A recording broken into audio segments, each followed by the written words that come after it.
My girlfriend was jealous of my brother's girlfriend for 7 months. When my brother proposed with our grandmother's ring, she sent dozens of hateful messages. Now she's legally banned from coming near my family, 25 mem. Wanted to get some advice about a situation with my girlfriend Kate, 25F, that has been getting worse over the past few months. We've been dating for about 7 months after meeting through a dating app. Things started out great between us. We clicked right away and became pretty much inseparable. I really thought Kate might be the one. We enjoyed the same activities, had similar views on most things, and generally got along really well. But there's been one major problem that has been getting worse and worse. Kate absolutely cannot stand my brother Mark's girlfriend Jenna, 23F. Some background about everyone involved. I have 3 brothers, Mark, 28, who is the oldest, Luke, 24, and Tyler, 9, who lives with my dad. Mark and Jenna have been together for 3 years and live together in an apartment about 15 minutes from mine. Mark works as a marine biologist at the local aquarium, and Jenna is finishing up her PhD in astronomy. They're both pretty big science enthusiasts and spend a lot of their free time doing stuff related to their fields. Jenna's extremely intelligent, the kind of person who can explain complex concepts in ways that make sense, even to someone like me who never went past basic science classes. My family has always been very close-knit. Growing up, we spent most weekends together, and even now as adults, we try to see each other at least once a week. Mark and I actually shared an apartment until about a year ago, when he moved in with Jenna. Given how close we all are, my new girlfriend meeting my family was always going to be a big deal. I noticed pretty early on that Kate seemed to have a problem with Jenna. At first, I thought it was just that they hadn't spent enough time together to get comfortable around each other. Kate would make little comments after we left family gatherings, saying things about how Jenna seemed stuck up or thought she was better than everyone else because of her education. I honestly didn't see it that way at all. Jenna has always been pretty down-to-earth despite being incredibly smart. She grew up in a small rural town with modest means, but got scholarships to attend good schools. Over time, Kate's dislike of Jenna only seemed to get stronger. She started saying Jenna was entitled, dramatic, and arrogant. Kate doesn't hide her feelings very well, so the tension became noticeable at family events. I've tried to talk to Kate about it multiple times, but she just doubles down on her opinion. What makes this situation more concerning is that I've started to notice Kate doesn't seem to get along well with women in general. Most of her friends are guys, and she often makes dismissive comments about other women we meet. But her issue with Jenna seems to be on another level entirely. The first major incident happened about 3 months ago when my grandmother passed away. My grandmother lived across the country, so the whole family flew out for the funeral. My dad paid for tickets for me, my brothers, and Jenna. Kate wasn't invited. There were good reasons for this. First, Kate had never met my grandmother. Jenna, on the other hand, had known her for years. My grandmother and Jenna actually shared a hobby. They both loved gardening and would exchange emails about different plants and techniques regularly. Jenna was genuinely upset about my grandmother's death. Kate didn't say anything before I left for the funeral, but when I got back, she was clearly upset. She started bringing it up constantly, saying it wasn't fair that Jenna got to go, but she didn't. She even suggested my dad should have paid for her ticket too, just to be fair. We've argued about this countless times since then. I wish I had just paid for Kate's ticket myself to avoid all this drama, but at the time, I didn't realize how upset she was about being left out. The second major incident happened just 2 weeks ago, when we all went to visit my dad for his birthday. Mark, Jenna, Luke, Kate, and I all drove up together. When it came time for sleeping arrangements, my dad said Mark and Jenna could share a room, but he wanted Kate to sleep in the guest room while I slept in my old room. His reasoning was that he wanted to set a good example for Tyler, who's only 9. Kate was furious about this. She pointed out that Mark and Jenna were allowed to share a room, so why couldn't we? I tried to explain that Mark and Jenna have been living together for 2 years already, and Tyler has even stayed at their apartment for weekends before. I also mentioned that when Jenna first started dating Mark years ago, she also stayed in the guest room when they visited. I told Kate it was my dad's house and his rules, and that once we'd been together longer, things would probably change. But Kate wouldn't drop it. She kept bringing up both of these incidents, claiming my family likes Jenna more than her. We've fought about this constantly. A few days ago, in the middle of an argument, I made things worse by blurting out, "Well, yeah, they've known her longer. We all care about Jenna. She's practically family at this point." Kate took this as confirmation of her fears and accused me of liking Jenna more than her and not being serious about our relationship. Then things got even worse. I found out from Mark that he's planning to propose to Jenna soon. He's going to use our grandmother's ring. which she left specifically to be given to one of her grandchildren's future spouses.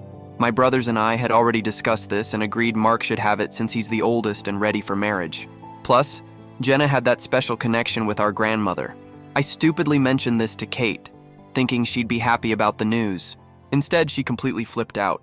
She started saying how selfish Jenna was for taking the ring, asking why I or Luke didn't get it instead. I tried to explain that we all agreed Mark should have it, but Kate refused to believe it was anything other than Jenna manipulating everyone to get what she wanted. What's really bothering me now is that since finding out about the engagement plans, Kate has suddenly started dropping hints about moving in together. Before all this, we had explicitly agreed we wouldn't consider living together until we'd been dating for at least a year. Now she's bringing it up almost daily, talking about how her lease is ending soon and it would make more sense financially. She's also started hinting about getting engaged herself, asking questions about what kind of rings I like and sending me pictures of engagement rings just for fun. The timing makes me think she's just trying to compete with Jenna rather than genuinely wanting to take these steps in our relationship. I'm really struggling with all of this. The idea of my girlfriend being jealous of my future sister-in-law is bizarre to me. I'm starting to wonder if Kate was ever really honest about what she wanted from our relationship, or if she was just telling me what I wanted to hear. She knew from the beginning how close my family is, and that anyone I ended up with would need to get along with them. I've decided I need to have a serious talk with Kate. I plan to tell her clearly that Jenna is going to be part of my family, and her hostility towards her needs to stop. If she can't accept that, then I don't see how our relationship can continue. I don't want to waste time with someone who can't get along with the people who matter most to me. Has anyone else dealt with something like this? Am I overreacting, or is this jealousy as concerning as I think it is? Update 1. First, I want to thank everyone for their comments on my original post. Reading your perspectives really helped me clarify my thoughts and gave me the courage to address this situation head on. Before I get into what happened, I want to make it clear that Kate isn't a completely terrible person. She has many good qualities. She's funny, ambitious, thoughtful in many ways, and we genuinely enjoyed each other's company most of the time. This conflict with Jenna was just one aspect of our relationship, but unfortunately, it turned out to be a deal breaker. 3 days after my post, I invited Kate over to my apartment for dinner. I decided to start the conversation by trying to understand the root of her issues with Jenna and my family. I wanted to give her one last chance to explain herself before making any final decisions. Kate finally opened up about why she felt so threatened by Jenna. She explained that she believed my parents had embraced Jenna as a surrogate daughter because they have 4 sons and no daughters. In her mind, this role was now filled, leaving no space for her to be accepted in the same way. She felt Jenna had an unfair advantage because she'd been around longer and had already established herself as the female presence in our family. Kate specifically mentioned feeling excluded from the funeral trip, saying if she had been allowed to come, she could have helped clean out my grandmother's house afterward and proven herself to be helpful and caring to my family. The way she phrased it struck me as calculating, like she viewed these family moments as opportunities to score points rather than genuine ways to connect and support people she cared about. I tried reasoning with her. I pointed out that she actually had several potential connections with my family that Jenna didn't. Kate is Catholic like my mom. Jenna isn't religious. Kate grew up in the Northeast like my parents. Jenna is from the South. And Kate is a high school teacher like my mom was before retirement. I explained that Jenna's only real advantage was time and history with the family. Kate wasn't hearing any of it. She had convinced herself that there was some kind of competition for a limited spot in our family and that Jenna had already claimed it. No matter what I said, she couldn't seem to get past this idea. Finally, feeling that we were going in circles, I suggested we take a break for a couple weeks to think things over. I told her directly that Jenna was becoming part of our family when she marries Mark, and Kate's inability to accept this was creating an impossible situation. Kate immediately rejected the idea of a break, stating firmly that she doesn't do breaks. With that response, I realized there was no middle ground to be found. I told her that if she wasn't willing to take time to reconsider her attitude, then we needed to end things completely. I did leave the door slightly open, saying if she changed her mind in the next few weeks, I'd be willing to talk again. She left my apartment that night, and I thought that would be the end of it. I was wrong. The following Sunday, I was at Mark and Jenna's place watching football. Despite the breakup, I was having an okay day. Sad about Kate, but glad my team was winning. Mark and Jenna were both in good spirits too, since their favorite teams were doing well. It felt nice to just hang out and try to get back to normal. Around halftime, Jenna's phone started buzzing constantly. When she checked it, her face completely changed. She showed her screen to Mark, whose expression immediately turned from relaxed to furious. Then they showed me what was happening. Kate had sent Jenna dozens of messages on Facebook. Based on the timestamps, she'd been sending them rapid fire for about 20 minutes. The content of these messages was shocking, even knowing how Kate felt about Jenna. She accused Jenna of considering my family her territory and keeping Kate out. She made horrible comments about Jenna's background, calling her a pathetic redneck from a backwards town that probably just got electricity. She mocked Jenna's parents for being religious and made classist remarks about Jenna marrying up and how our grandmother's ring was probably the nicest thing she'd ever touched. Kate even accused Jenna of being pregnant and forcing Mark to propose because of it. She threatened to dig up dirt on Jenna's past, saying something like, "People marry their cousins where you're from. I bet there are stories I could find about you." The messages were vicious and completely uncalled for. Jenna was visibly upset. She's usually very composed, but this attack had clearly gotten to her. She deactivated her Facebook account immediately after showing us. Mark was livid. I've rarely seen my brother that angry. I was furious too, but I couldn't see any benefit in confronting Kate further. The messages had also revealed that Kate knew about the proposal plan and the ring, which ruined the surprise for Jenna. I felt terrible for introducing Kate into our lives and exposing Jenna to this kind of harassment. The whole relationship suddenly seemed like a huge mistake that wasn't worth all the drama it had caused. Later that evening, Jenna suggested that maybe Kate's behavior stemmed from being raised as a wealthy only child who always got her way. I'm not sure if that explains it, or if Kate is just naturally mean-spirited when she feels threatened. Either way, her behavior was completely unacceptable. The one small positive outcome is that Mark decided to change his proposal timeline. Jenna's father is a jeweler and was already resizing our grandmother's ring, so Mark couldn't propose immediately anyway. Instead of waiting until Christmas as originally planned, he's now thinking of proposing at Thanksgiving. At least something good will come out of this mess. Update 2. It's been about a month since the Facebook message incident, and a lot has happened that I wanted to share. After Kate's messages to Jenna, I blocked Kate on all my social media accounts and my phone. I didn't want to risk her trying to contact me or, worse, continuing to harass Jenna or possibly other members of my family. Mark and Luke also blocked her as a precaution. Despite blocking her, Kate found ways to try to reach me. She sent a handwritten letter to my apartment about 2 weeks after the incident. In it, she apologized, not for her behavior toward Jenna, but for overreacting to what she still maintained was unfair treatment by my family. She asked for another chance and claimed she had been drinking when she sent those messages to Jenna. I didn't respond. A week after that, Kate showed up at my workplace during lunch. I work at a marketing firm downtown, and she waited in the lobby until I came down to meet a client. When she saw me, she tried to start a conversation as if nothing had happened. I told her firmly that we were done and that her behavior toward Jenna was inexcusable. I asked her not to contact me again and walked away to meet my client. My coworkers later told me she hung around for almost an hour before finally leaving. The most concerning incident happened last weekend. I was having dinner at my dad's house with all my brothers, including Tyler. Jenna wasn't there because she was attending a conference related to her PhD work. Halfway through dinner, Kate showed up unannounced at my dad's door. My dad answered, and Kate immediately started asking to speak to me, saying she needed just 5 minutes of my time.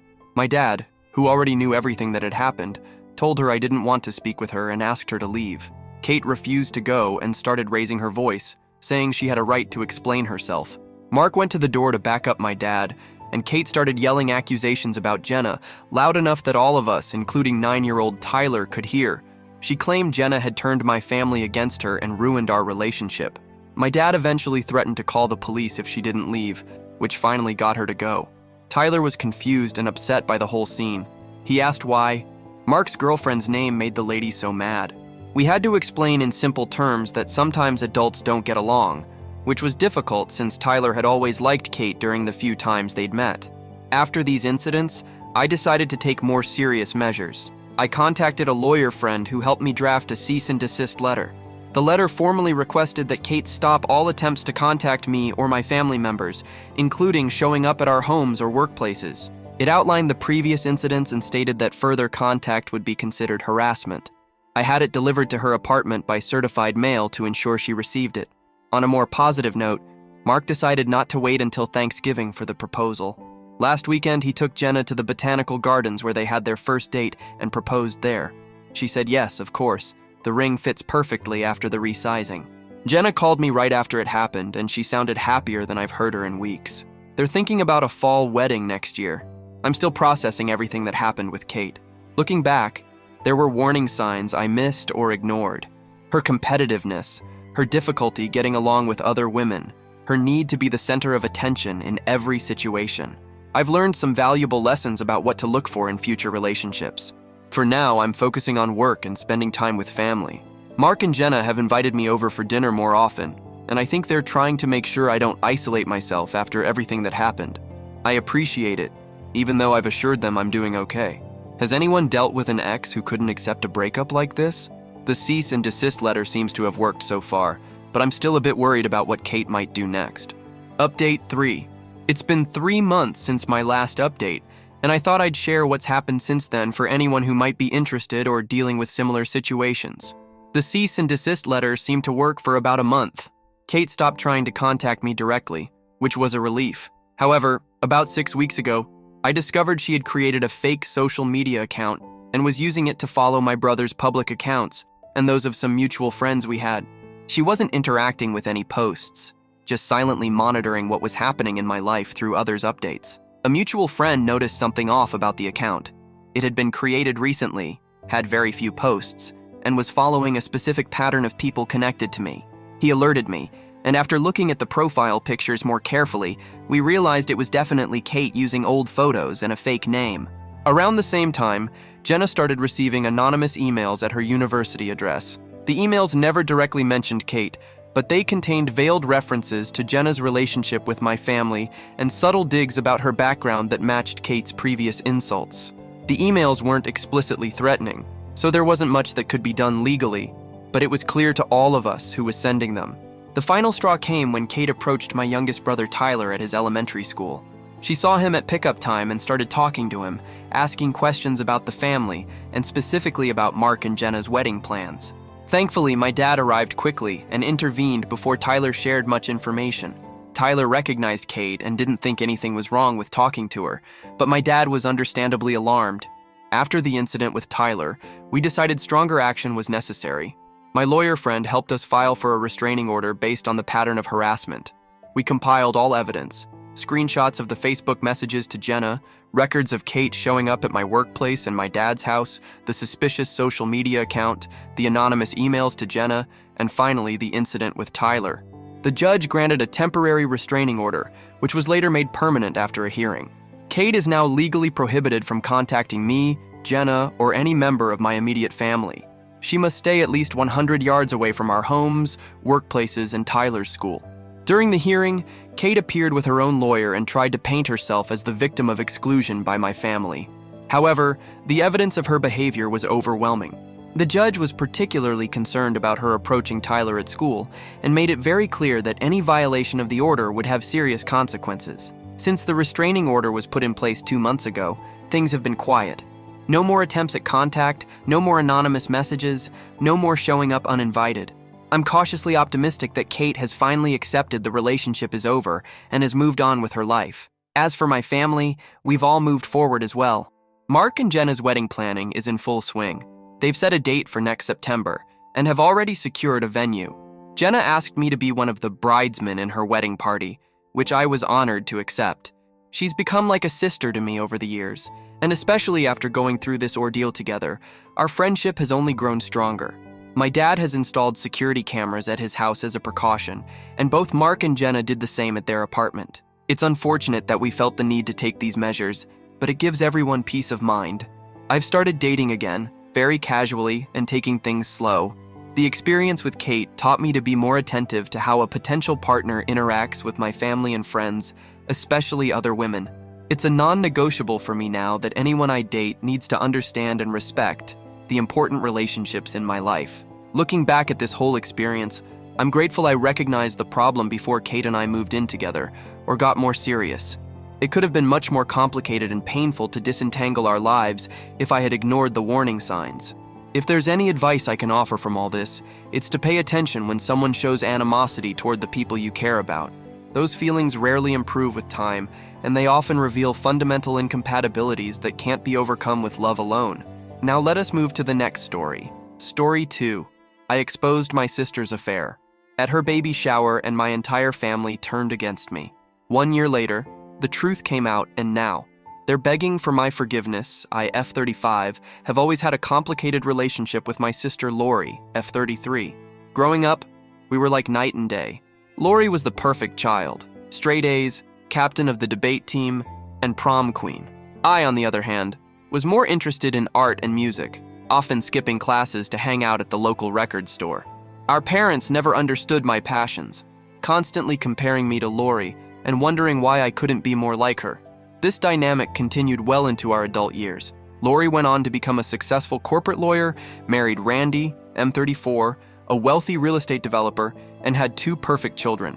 Meanwhile, I struggled to find my place, bouncing between odd jobs before finally settling into freelance graphic design.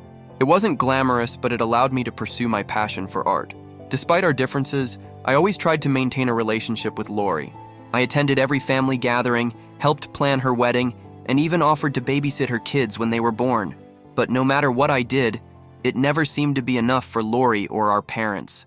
I remember one particular Thanksgiving when Lori announced her first pregnancy. Everyone was overjoyed, cooing over her and offering congratulations. When I tried to join in, Lori looked at me and said, "Oh, I'm sure you'll find someone and settle down eventually. You just need to put yourself out there more." The condescension in her voice was unmistakable, and it stung. Another time, at her son's first birthday party, I overheard Lori talking to some of her friends. "Yeah, that's my sister," she said, gesturing towards me. "She's still trying to make it as an artist or something. I keep telling her to get a real job, but she doesn't listen." I pretended not to hear, but inside I was seething. Randy wasn't much better. He often joined in on Lori's teasing, making jokes about my little drawings and asking when I was going to get a grown-up job. At family dinners, he would dismiss my opinions on current events, saying things like, "Well, I'm sure it seems that way from your perspective, but in the real world." Despite all this, I kept trying. I thought if I just worked hard enough, proved myself enough, they would finally see my worth. But nothing ever changed. Things took a dramatic turn about 6 months ago. I was working on a project at my favorite local coffee shop when I saw Lori walk in. At first, I was going to call out to her, but then I saw she wasn't alone. She was with a man I didn't recognize, and they were acting far too intimate for it to be a work meeting. I watched in shock as Lori kissed this mystery man passionately before they sat down at a secluded table. My mind was reeling. Lori, the perfect sister, the one who always did everything right, was cheating on her husband. For days, I grappled with what to do with this information. Should I confront Lori? Tell Randy? Keep it to myself? I knew that if I accused Lori of cheating, she would likely deny it and somehow turn it around on me. She was always good at that, making me look like the bad guy. And if I told Randy, would he even believe me over his precious wife? In the end, I decided to keep quiet and gather more evidence. Over the next few months, I secretly followed Lori and documented her meetings with this mystery man. I took photos, recorded times and dates, and even managed to overhear some of their conversations. It was clear this wasn't just a one-time thing. Lori was having a full-blown affair. During this time, Lori announced she was pregnant with her 3rd child. The family was ecstatic, planning a lavish baby shower to celebrate. I was invited, of course, but only as an afterthought. I still remember the phone call from Lori. "Hey sis," she said, her voice dripping with fake enthusiasm. "We're having a baby shower next month. I know you're not really into these things, but Mom insisted I invite you. Don't worry about bringing a gift. I know money's tight for you right now." Her words brought back memories of all the times she had belittled me, made me feel small and insignificant. And now, knowing what I knew about her affair, her holier-than-thou attitude made my blood boil. The day of the baby shower arrived, and I decided it was time to expose Lori's deceit. I arrived at the party, a forced smile on my face as I greeted everyone. Lori barely acknowledged me, too busy soaking up the attention from her friends and family. I waited until all the guests had arrived and Lori was opening her gifts. As she cooed over an expensive stroller from our parents, I stood up and cleared my throat. "I have a gift for you too, Lori," I said, my heart pounding. "It's the gift of truth." The room fell silent as all eyes turned to me. Lori looked annoyed, probably assuming I was about to make some sappy speech, but she had no idea what was coming. I pulled out my phone and connected it to the TV in the living room. "I think everyone here deserves to know who Lori really is," I said, my voice shaking slightly. Then I played the video I had compiled. Photos of Lori kissing her lover, recordings of their intimate conversations, dates and times of their meetings. The room was dead silent as people processed what they were seeing and hearing. Lori's face turned pale, then red with anger. She started screaming at me, calling me a liar and a jealous bitch. Randy looked shell-shocked, staring at the screen with disbelief. Our parents tried to intervene, telling me to stop making a scene, but I refused to back down. "You've always treated me like I was worthless," I told Lori, years of pent-up frustration pouring out. "You've mocked my career, my lifestyle, my choices. You've made me feel small and insignificant at every turn, but at least I'm not a cheating liar who betrays her family." The baby shower quickly devolved into chaos after that. People started leaving, whispering among themselves. Lori locked herself in the bathroom, refusing to come out. Randy left without a word, taking the kids with him. Our parents were furious with me, saying I had ruined everything and demanding I leave. As I drove home that day, I felt a mix of emotions: vindication, guilt, anger, sadness. I knew I had just blown up my family, but a part of me felt like it had been a long time coming. It's been a week since the baby shower, and I'm still dealing with the fallout. Most of my family isn't speaking to me, saying I went too far by exposing Lori publicly. A few relatives have reached out to thank me for telling the truth, but they're in the minority. Lori has been telling everyone that I made everything up out of jealousy, and some people seem to believe her. I don't regret what I did. Lori has gotten away with treating me badly for years, always coming out smelling like roses. For once, I wanted everyone to see her for who she really is, but now I'm wondering if I took things too far. So, Reddit, AITA, for exposing my sister's affair at her baby shower? Update 1. It's been about a month since the baby shower incident, and to say that a lot has happened would be an understatement. I wanted to give you all an update on the situation. First and foremost, Randy filed for divorce. He reached out to me a few days after the baby shower, asking to see all the evidence I had collected. I met him at a local diner, away from prying eyes, and handed over everything I had: photos, videos, dates, times, locations. Randy sat there for hours, going through it all, his face growing more and more grim with each piece of evidence. He told me that when he confronted Lori with the evidence, she tried to deny it at first. She claimed I had fabricated everything out of jealousy, but when faced with the overwhelming proof, she finally broke down and confessed. Randy was devastated, but grateful to me for revealing the truth. Lori, on the other hand, has been on a warpath. She's been telling anyone who will listen that I'm a pathological liar who made everything up to ruin her life. She's even threatened to sue me for defamation, though I'm not too worried about that given the mountain of evidence I have. Our parents are still furious with me. They've been supporting Lori through all of this, helping her move out of the house she shared with Randy, and even offering to pay for her lawyer. They've made it clear that they believe I acted out of jealousy and spite, and that I've torn the family apart. I tried to explain my side of things to them. I told them about all the years of belittlement and condescension I had endured from Lori. I reminded them of all the times they had compared me unfavorably to her, making me feel like I was never good enough, but they refused to listen. In their eyes, Lori is still the golden child who can do no wrong, and I'm the troublemaker who ruined everything. The rest of the family is divided. Some relatives have reached out to express their support, saying they always suspected Lori wasn't as perfect as she pretended to be. My cousin Amy called me and said, "I always thought Lori was full of it. Remember that time at Grandma's 80th birthday when she accidentally spilled wine on your new dress? I knew that wasn't an accident." It's been validating to hear that others had seen through Lori's facade. However, others are firmly on Lori's side, believing her claims that I made everything up. It's been hard seeing how quickly some people were willing to believe the worst of me. My Aunt Susan, who I've always been close to, called me in tears, asking how I could do such a terrible thing to my own sister. No matter how much I tried to explain, she wouldn't believe me.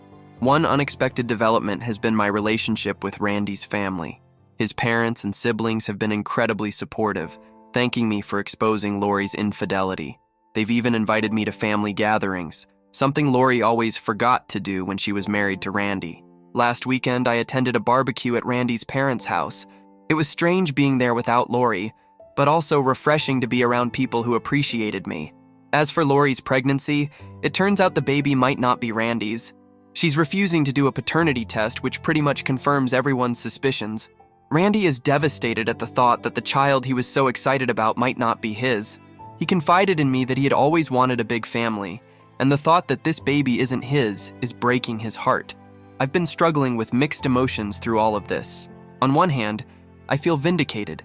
For years, Lori treated me like I was worthless while everyone praised her, and now the truth about her character is out. I remember all the times she mocked my career choice, like when she said at a family dinner, "Oh, you're still doing that little art thing? How cute." I guess someone has to design those free flyers they hand out at the supermarket. Now everyone knows that behind her perfect facade, she's capable of deep betrayal. On the other hand, seeing my family torn apart like this is hard, even if I don't regret my actions. I never wanted to be the cause of so much pain and chaos. There are moments when I miss the family dinners, the holiday gatherings, even the teasing. At least then we were all together. I've been focusing on my work to distract myself from all the drama. Ironically, the publicity from this whole incident has led to an increase in clients for my graphic design business. It seems some people in our community admire me for having the courage to expose the truth, even at great personal cost. I recently landed a big contract designing a campaign for a local politician, something I never would have gotten before all this happened. Despite the ongoing chaos, I stand by my decision to reveal Lori's affair.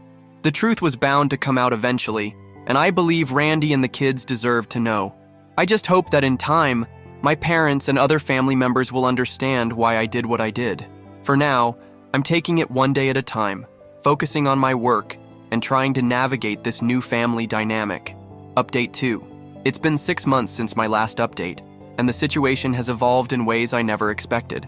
I wanted to share the latest developments with you all. The biggest news is that Lori's baby was born 2 months ago. As many suspected, the paternity test confirmed that Randy is not the father. The real father turned out to be Lori's co-worker, the man I had seen her with at the coffee shop. This revelation has caused another wave of drama in the family. Randy has been struggling to cope with everything. He's devastated about the baby not being his, and he's been fighting for full custody of their 2 older children. Lori is contesting this, leading to a nasty court battle. I've been supporting Randy as much as I can, providing statements about Lori's character and her treatment of me over the years. Last week, I attended one of the court hearings. Seeing Lori there, looking disheveled and stressed, was surreal. For a moment, I almost felt sorry for her. Then I remembered all the years of her cruel comments and condescending attitude, and my sympathy evaporated. My parents have finally started to come around. After the paternity test results, they couldn't deny the truth any longer. They came to my apartment one evening, looking tired and defeated. My mom said, "We owe you an apology. We should have believed you from the start." It was validation I had been craving for years, but it felt hollow somehow.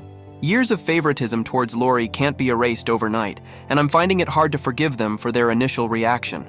Lori has become increasingly isolated. Many of her friends have distanced themselves from her, and she's facing disciplinary action at work due to her affair with a coworker. She's been reaching out to me, alternating between angry accusations and tearful pleas for reconciliation. One day she'll leave me a voicemail calling me a jealous, vindictive bitch, and the next she'll send a text saying she misses me and wants to make amends. I've been keeping my distance, not ready to let her back into my life after everything that's happened. Surprisingly, this whole ordeal has led to some positive changes in my life. The increase in my graphic design business has continued, allowing me to expand and hire an assistant. I've moved out of my small apartment into a nice house with a dedicated home office. It's strange to think that in some ways, my life has improved as a result of this family drama. I've also been dating someone new, a friend of Randy's who reached out to offer support during the divorce proceedings.